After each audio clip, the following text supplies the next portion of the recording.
नमस्कार। ज्योतिष वास्तु @पद्मेश जी के कार्यक्रम में आपका स्वागत है। आज हम अंगारक योग पर बात करेंगे। अंगारक योग मंगल और राहु की एक युति मानी जाती है। माना जाता है कि ये जो योग होता है, ये संयोग कह लीजिए आप, ये क्रोध, हिंसा, दुर्घटनाओं और मानसिक अशांति को बढ़ाता है। कभी कभी इंसानी अगर जिंदगी की बात करें तो वह उग्र हो जाता है, तर्कशील हो जाता है और बेचैन रहता है, और जीवन में संघर्ष, कोर्ट कचहरी और शारीरिक चोट की भी आशंकाएं बनी रहती हैं। इसी पर हम बात करेंगे। हमारे साथ ज्योतिषाचार्य पंडित के दुबे पद्मेश जी होंगे और उनसे सिलसिलेवार अंगारक योग पर आज हम लोग चर्चा भी करेंगे, उसका विश्लेषण भी करेंगे और ज्योतिषीय पैमाने पर उसको देखेंगे कि कितना वो इंसानी जिंदगी के लिए फायदेमंद है, कितना प्रभाव डालता है और कितना हानिकारक भी है। पंडित जी, आपका इस कार्यक्रम में नमस्कार के साथ स्वागत है। पंडित जी, हम पहले आपसे शुरुआत करते हैं। अंगारक योग की थोड़ी सी पृष्ठभूमि हमें थोड़ा बता दीजिए व्यूवर्स के पॉइंट ऑफ व्यू।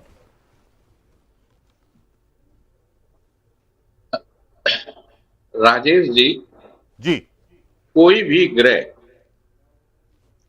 जब अकेला होता है तो उसका प्रभाव अलग होता है, जी और जब उसके साथ पे युति होती है तो योग बन जाता है। अगर एक ग्रह दूसरे ग्रह के साथ है तो योग बन जाएगा, 3 ग्रह होंगे तो योग बन जाएगा, 4 ग्रह होंगे तो योग बन जाएगा। इसी प्रकार से मंगल का अपना अलग स्वभाव है, राहु का अपना अलग स्वभाव है, लेकिन जब दोनों ही ग्रह एक साथ मिलते हैं तो युति बन जाती है और उस युति को कहते हैं अंगारक योग। आपने देखा होगा, जब से अंगारक योग बना है आकाश में, तब से कितनी ही स्थितियां खराब हो रही हैं। ईरान, इजराइल, अमेरिका, अफगानिस्तान और पाकिस्तान, इन सब पर अंगारक बरस रहे हैं। अंगारक का मतलब आग बरसना है, तो वो बरस रहे हैं। तो इसी प्रकार के निजी जिंदगी में भी अगर आप देखते हैं तो ये कहीं न कहीं आपको अच्छा तो देने की बात सवाल नहीं उठता है, लेकिन क्या क्या खराब कर सकता है, क्या क्या तनाव दे सकता है। शरीर में जितनी भी रक्त कोशिकाएं हैं, मांसपेशियां हैं, हड्डियां हैं, उन सब पर मंगल का प्रभाव है, और मंगल का प्रभाव दुर्घटना देता है।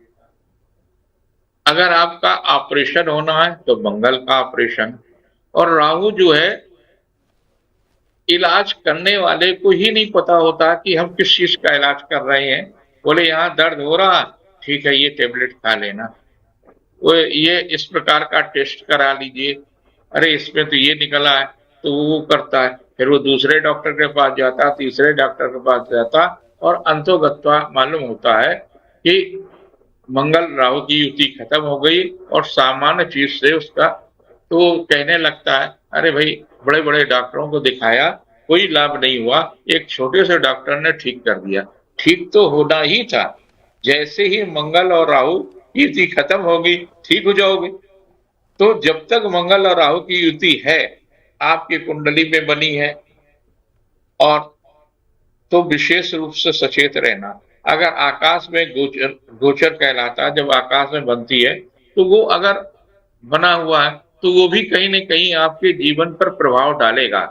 अब जैसे भले ही इजराइल में और ईरान के बीच में युद्ध हो, लेकिन संकट तो भारत में भी है।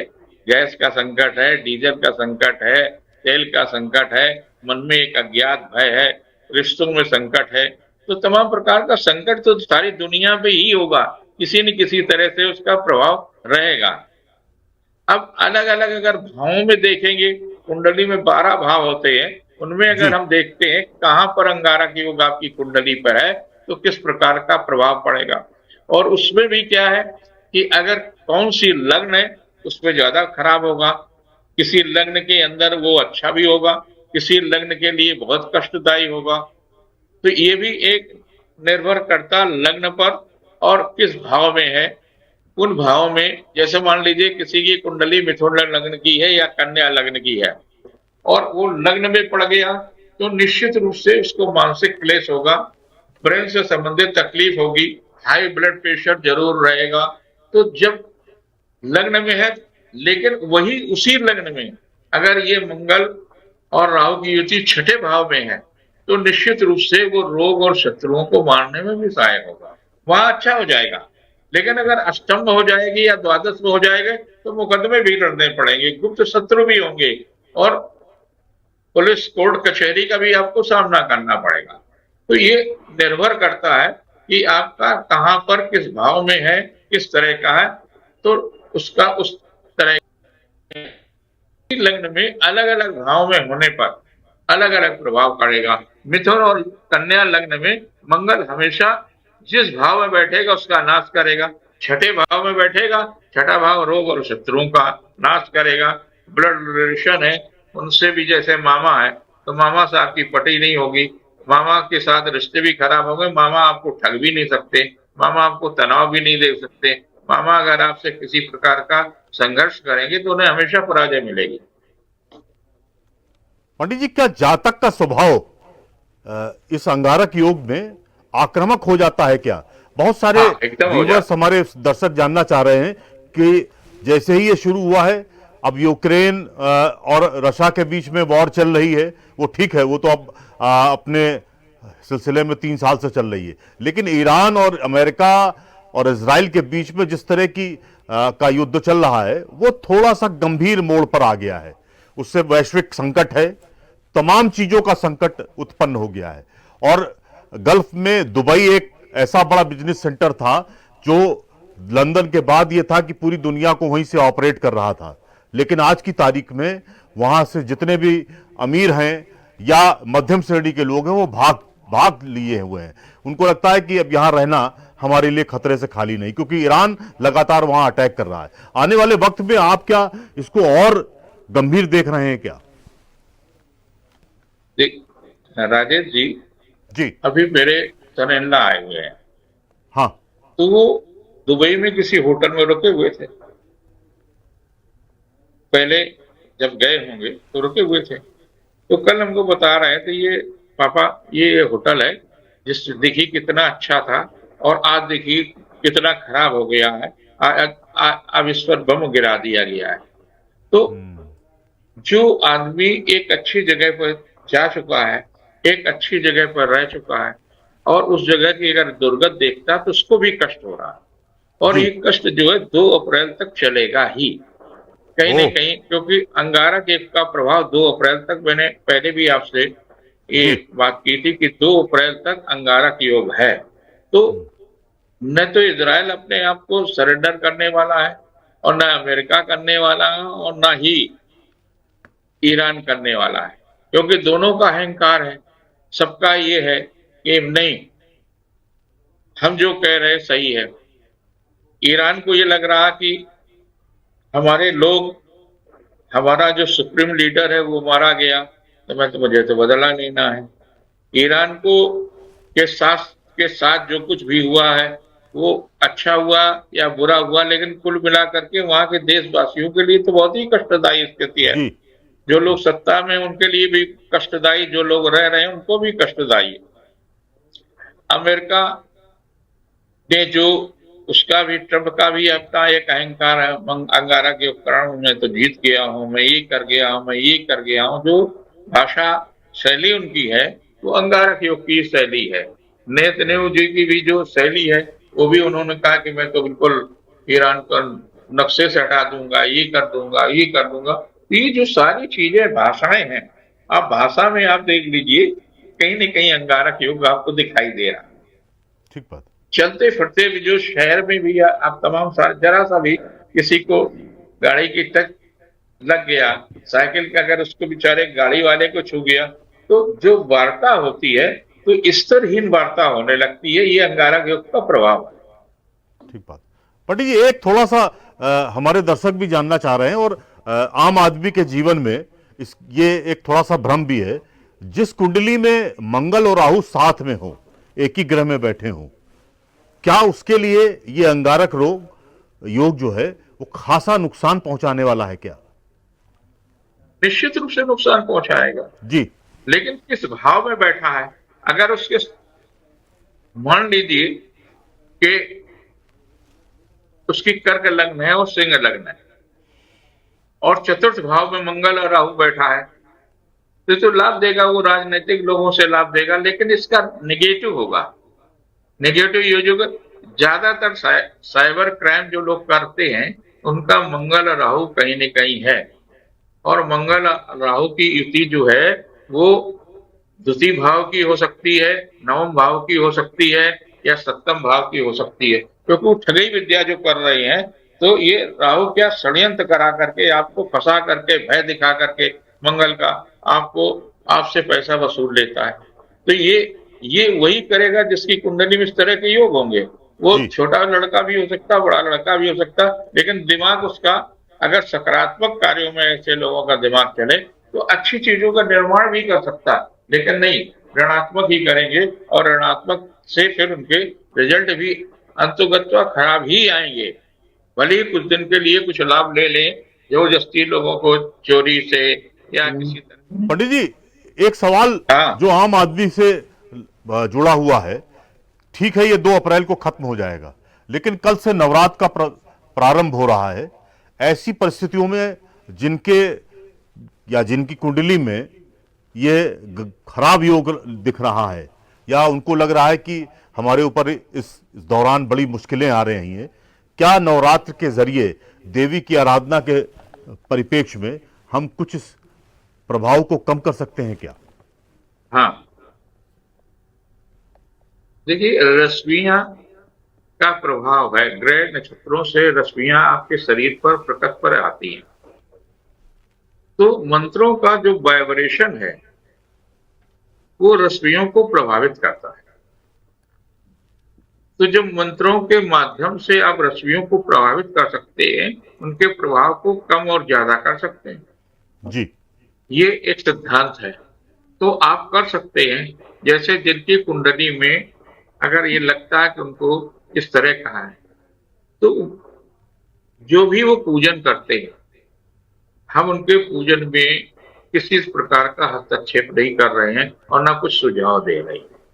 लेकिन इस योग अगर है तो वो एक छोटा सा मंत्र है जो कभी ब्रह्मा जी के मुख से निकला हुआ था। श्रीम ह्रीम सरस्वतये स्वाहा, बहुत छोटा सा मंत्र, श्रीम ह्रीम सरस्वतये स्वाहा। इसको बच्चे भी कर सकते हैं, नाया नहीं नाया। जो लोग पूजन कर रहे हैं, विधिवत पूजन कर रहे हैं, वो विधिवत पूजन के तरीके से करें। जिनके पास समय कम है, अपने ऑफिस जा रही हैं, तो रास्ते में ही अपना जप करते चले जाएं। शर्त यह है कि जूठा मुंह नहीं होना चाहिए कि आप पान भी खा रहे हैं, पान मसाला भी खा रहे हैं, मंत्र का जप कर रहे हैं, तो ऋणात्मक प्रभाव रहेगा, क्योंकि आपका वाइब्रेशन शुद्ध नहीं है। और जब आपके वाइब्रेशन आपका शुद्ध होगा तो आपके मुख से निकलने वाली तरंगें इनके प्रभाव के ऋणात्मक प्रभाव को कम करेंगी, प्रभावहीन बनाएंगी। तो ऐसी स्थिति में शुद्ध होकर के आप पानी पी सकते, पानी से अपना मुंह साफ कर सकते, जिससे हम भाषा में कहते हैं कुल्ला कुल्ला कर लीजिए। कुल्ला करने के बाद में आप जप करते रहिए। आप गाड़ी चला रहे हैं तो भी आप जप कर सकते हैं। आप कहीं भी किसी भी स्थिति में इस मंत्र का अगर आप जप करते रहते हैं तो इसके प्रभाव को आप कम कर सकते हैं। भयग्रस्त होने की कोई आवश्यकता नहीं। ठीक बात है पंडित जी। ये क्या ये योग, अंगारक योग, कुंभ और मीन राशियों पर ज्यादा प्रभाव डालता है क्या?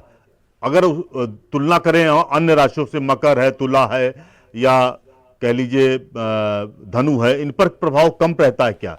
लोग कहते हैं, सोशल मीडिया में ये चल रहा है 2-3 दिनों से, कि कुंभ और मीन राशियों के लोगों को बहुत मुश्किलों का सामना करना पड़ेगा 2 अप्रैल तक।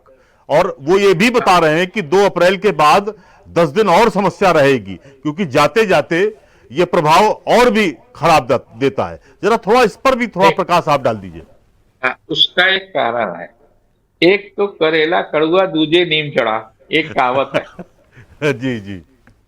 कुंभ और मीन पर शनि के 7.5 ही चल रही है। हाँ। तो वो तो बेचारे पहले से जख्मी हैं। हाँ, सिर मुड़ा, कहावत है ना कि सिर मुड़ाते जी। ओले पड़े। हाँ। वही स्थिति, एक तो इनकी स्थिति है, और उसके बाद में कुंभ और कुंभ राशि पर ही ये योग बना हुआ है, और मीन पर उसका प्रभाव है, द्वितीय स्थान पर है। तो ये तो प्रभावित होंगे ही, क्योंकि दो तरफ से मार है। हाँ। एक शनि देवता की दृष्टि उन पर ऐसी पड़ रही है कि उनके हर काम बिगड़ रहे हैं, लड़ाई झगड़े हो रहे हैं, रुपए पैसे के खर्चा हो रहा है, घर का तनाव मिल रहा है, ऑफिस का व्यापार का तनाव मिल रहा है, पैसे होते हुए चीजें नहीं मिल रही हैं, चोट भी लग रही है, पेट भी खराब होगा, वायु विकार भी हो रहा है, मन जो है चिड़चिड़ा हो रहा है। तो इन पर तो होना ही है, जी। और इन पर अभी तक नहीं होना राजेश जी। इन जी। लोगों को सचेत रहना है। 27 तक, फरवरी 2027 तक ओ, इतना। भले ही अंगारक युग का प्रभाव नहीं हो, लेकिन शनि का तो प्रभाव रहेगा ही। हाँ। पंडित जी, तो फिर इन इन दोनों राशियों के परिप्रेक्ष्य में हम जानना चाह रहे थे कि कोई बहुत सहज रेमेडी अगर कुछ हो। हम ठीक है, ईश्वर की आराधना करेंगे, देवी की आराधना भी हम नवरात्र में करेंगे, लेकिन कुछ ऐसा कुछ तरीका बता दीजिए जिसमें ये दोनों राशियां सुबह शाम कम से कम अपने जो बहुत सरल दुष्प्रभाव है उपाय उनको है। कम कर सकें। कहते हैं ना कि छाया भी मुसीबत में साथ नहीं देती है। जी। तो छाया दान इसमें करना होगा। हम्म। और छाया दान कैसे करें? शुक्रवार की रात को जब आप सोने जाएं, आपके काम समाप्त हो जाए, तो एक कटोरी में पहले से सरसों का तेल ले लें। जी। कटोरी केवल और केवल स्टील की होनी चाहिए। उसमें अपना चेहरा देखें 2-3 मिनट तक, और उसके बाद में कटोरी नीचे रख दें। फिर सवेरे जब सोकर के उठें, 6 बजे भी उठते हो, उठें तो फिर उसमें अपना चेहरा देख लें। फिर सूर्य उदय से सूर्य अस्त के बीच में पीपल के पेड़ पर जाकर के कभी भी चढ़ा दें, अपने कटोरी लेकर के आ जाए, और ये कंटिन्यू करें। तो किसी कारणवश अगर छूट जाए तो छूट जाए, लेकिन अगर इसको करते हैं तो ये छाया दान हो जाएगा। यानी आप पर जो शनि की छाया पड़ रही है, तो आपने दान कर दी है, तो आपकी छाया का प्रभाव जो ऋणात्मक है, वो पीपल उसको सहन कर लेता है। क्योंकि पीपल में जो है देव वास करते हैं। तो जब देव वास करते हैं, तो पीपल के वृक्ष के नीचे जब आप रखेंगे तो वो तेल को अर्पित कर देंगे, तो आपका प्रभाव कम होगा, और पीपल का कोई नुकसान भी नहीं होगा। पंडित जी, बहुत सारी चीजें हैं जो सोशल मीडिया में डराने की बातें की जा रही हैं। उसी परिप्रेक्ष्य में हम आपसे जानना भी चाह रहे हैं। उन्होंने तो, अगर हम देखा जाए सोशल मीडिया में जो चल रहा है, जो फोबिया चलाया जा रहा है, उसके तहत अंगारक योग के परिप्रेक्ष्य में उन्होंने बहुत सारी बातें कह रखी हैं। लेकिन कुछ, जैसे आप मीन और कुंभ की बात कर रहे हैं, लेकिन उन्होंने बिंदुवार तमाम राशियों पर भी इसका दुष्प्रभाव बता दिया है। तो हम आपसे जानना चाह रहे थे, किन राशियों के लिए राहत भरी ये स्थिति है? राजेश जी, सोशल मीडिया स्वतंत्र है। हाँ। उस पर किसी प्रकार का कोई अंकुश नहीं है। जी। जी। तो जब कोई पर्व और त्योहार आता है, तो ये कहते हैं कि ये चीज का ये राशि वाले दान करें, ये राशि वाले खाएं। तो इससे ज्यादा आश्चर्य की बात कुछ नहीं है। ये शास्त्र सम्मत नहीं है। हाँ। दान जी। सबके लिए बराबर है। और हम्म। ऐसा नहीं है राजेश जी हम्म। कि अंगारक योग कोई पहली बार आता है। जी। अंगारक योग हर साल आता है। राहु होगा, राहु के साथ जब भी मंगल मिलेगा तो अंगारक योग होगा, और लगभग 45 दिन के आसपास रहता है। तो हर बार 45 दिन कोई युद्ध थोड़े होता है। हाँ। तो कैसे सब पे खराब होगा? जब खराब होने वाला होता है, आप वैसे भयग्रस्त हैं, आपको और भय दिखा दिया गया। हमने, हमारा एक वीडियो का एक चैनल है, ये स्कूल के लोगों ने बना रखा है, तो उसका नाम है ऋषिपथ। जी। और पद्मेश जी के नाम से है, अस्ट्रो पद्मेश जी करके ये है। तो उस पर हमने इसका वो डाला कि आप क्या करें क्या नहीं करें। आप देखिए उसका जो ऋणात्मक पक्ष है उसको हमने कैसे ठीक किया। लाखों लोग की राजेश जी जो है रोजाना उसमें लोग देखते हैं, व्यूज की जो हम्म। संख्या है वो लाखों में हो गई है। जी तो जी। आदमी का जहां राहत मिलेगी तो वो देखेंगे, तो सकारात्मक सोच और सकारात्मक चिंतन आपको डर से मुक्त कराएगा। और जब आपके मन में कहीं डर होगा तो आपका शोषण होगा, और जब शोषण होगा तो आपको भूत भी दिखाई देंगे, प्रेत भी दिखाई देंगे। और रात को ये भी लगेगा कि लगता कोई दुर्घटना हो गई, अगर बिल्ली ने कोई चीज गिरा दी तो आपको लगेगा ऐसा तो नहीं कि एकदम की कोई ऊपर से बम गिरा हो। हम्म। ऐसा कुछ नहीं होने वाला, हम्म। दूर दूर तक कुछ नहीं होने वाला। आप आराम से सोइए, आराम से पूजा करिए। ठीक बात है। पंडित जी, एक थोड़ा सा आपसे जानना चाह रहे थे कि अमूमन माना यही जाता है कि राहु हमारा छाया ग्रह है, और मंगल तो ठीक है, मंगल तो है, शनि भी बिल्कुल शाश्वत ग्रह है, लेकिन छाया ग्रह राहु और केतु को समझ लिया जाता है। क्या आपको लगता है राहु को लेकर बहुत फोबिया है, लोग डरते भी हैं कि राहु अगर खराब हो गया तो सब गड़बड़ हो गया। ऐसी स्थितियों में क्या आपको लगता है कि राहु के बारे में सकारात्मक दृष्टि रखनी चाहिए, उसकी नकारात्मक दृष्टि को खत्म किया जाना चाहिए? राहु सकारात्मक ही देता है। जी। हम उदाहरण दे रहे हैं, जी।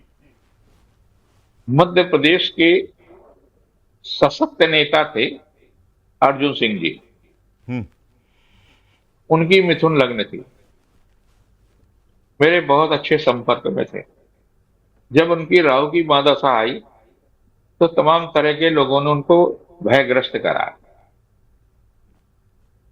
मैंने कहा कि राहु की महादशा आपकी जितने दिन 18 साल चलेगी, ये जीवन की सबसे अच्छा दशा होगी। वो राहु की महादशा में वो मुख्यमंत्री बने, राहु की महादशा में वो पंजाब के गवर्नर बने, राहु की महादशा में कांग्रेस के वो कार्यकारी अध्यक्ष बने, राहु की महादशा में ही केंद्रीय मंत्री बने, राहु की महादशा में ही उनका सबसे अच्छा जीवन का सर्वोत्तम समय रहा। जी। 18 साल उनके जीवन के अगर सबसे अच्छे पीरियड गया है तो राहु की महादशा में लगे। उनको जो तरह तरह के आरोप मंगल के पीरियड में लगे थे, वो सारे के सारे आरोप राहु ने समाप्त किए, उनको एक साफ सुथरी इमेज दी, एक प्रभावशाली राजनेता बनाया। दूसरा, आचार्य रजनीश की जब राहु की महादशा प्रारंभ हुई तो आचार्य रजनीश भगवान रजनीश हो गए, और वो जीवन का उनका सर्वोत्तम, धन के दृष्टि से, चिंतन के दृष्टि से और उनके फॉलोअर्स की दृष्टि से वो उनके जीवन का सर्वोत्तम समय रहा। तो आप कैसे कह सकते हैं राहु की दशा खराब है? ठीक बात है। पंडित जी, नवरात्र अब कल से प्रारंभ हो रहे हैं, और अंगारक योग का सब खेल चल ही रहा, और मुझे लगता है कि अब चीजें बदलती जा रही हैं। क्या आपको लगता है ये युद्ध जो चल रहा है खाड़ी में, वो और बढ़ने की उम्मीद आप देख रहे हैं क्या? अभी तक देखिए, दोनों तरफ से इसमें कोई अंगारक योग में न्यूट्रलाइज जब नहीं आप हो रहा है। पूजन करेंगे, जी। राजेश जी, जब अंगारक योग में पूजा करेंगे तो जल्दबाजी करेंगे, हाँ। और जल्दबाजी में आपको चोट लग सकती है। जल्दबाजी में आप आरती करते हैं तो आरती करते समय आपको दुपट्टा ओढ़े हैं, चुनरी ओढ़े हैं, तो उसमें आग स्पर्श कर सकती है अग्नि। आप मूर्ति पे चुनरी चढ़ी, मूर्ति में कर आग लग सकती, तो इससे भयग्रस्त होने की जरूरत नहीं। इसमें आपके मन में ये बात नहीं आनी चाहिए कि हमारे चुनरी जल गई है तो देवी नाराज है। एक बात मैं आपको बहुत स्पष्ट सा कह दूं, जी। देवी और देवता कभी नाराज नहीं होते।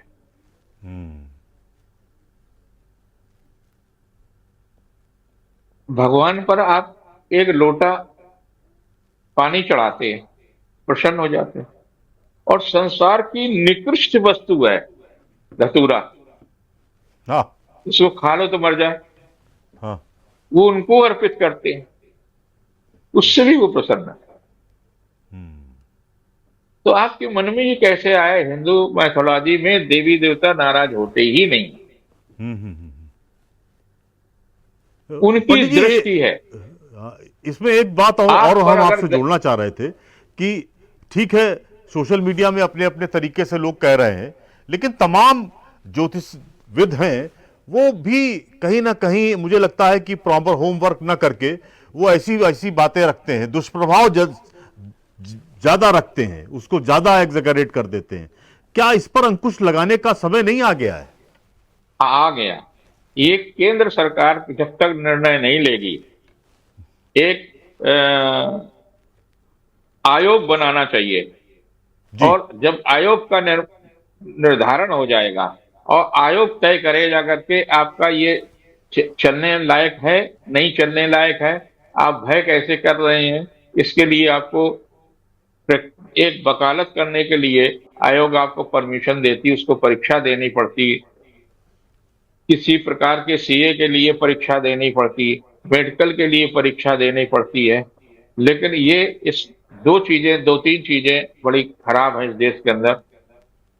राजनीति के लिए कोई डिग्री नहीं है। हाँ आप पढ़े हो, मैं पढ़े जी हूं, आपके केस चल रहे हैं, आपने मर्डर किए क्या किए, कोई वो नहीं है। अगर आप वहां भी कामयाब नहीं होते हैं तो आप सन्यासी हो जाइए, जोशी हो जाइए, बहुत सारी चीजें हैं जिसके अंदर कोई सीमाएं नहीं है, और फिर किसी सीमा तक चले जाइए।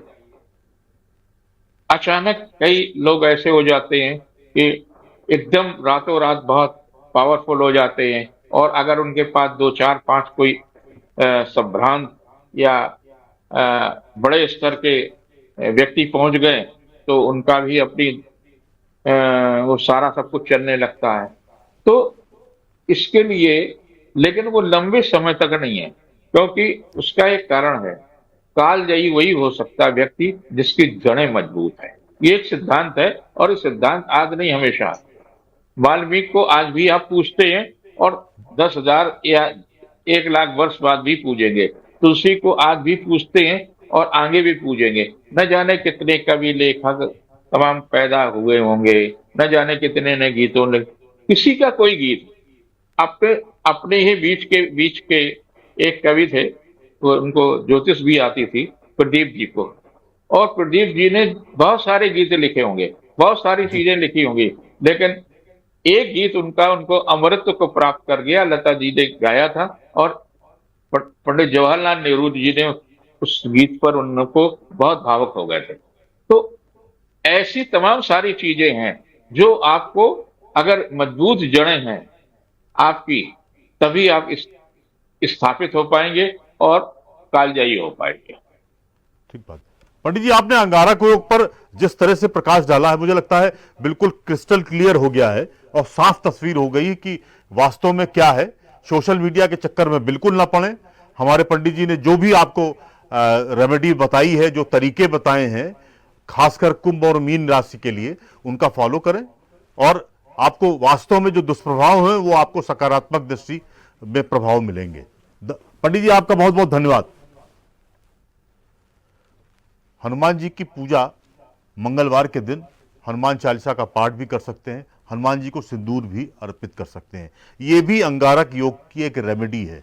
तो आने वाले वक्त में आपको 2 अप्रैल तक थोड़ा स्थितियां खराब हैं अंगारक के योग के परिप्रेक्ष्य में। अगर आप चाहें तो इन रेमेडीज को भी आप कर सकते हैं। पंडित जी ने जो बताई हैं, जो आपको मंत्र बताए हैं, उनका पालन करें, और जो तरीके हैं उनका भी पालन करें, लेकिन हनुमान जी की भी आराधना करेंगे तो शायद आपको जो दुष्प्रभाव हैं वो काफ़ी कमतर हो सकते हैं। धन्यवाद आपका।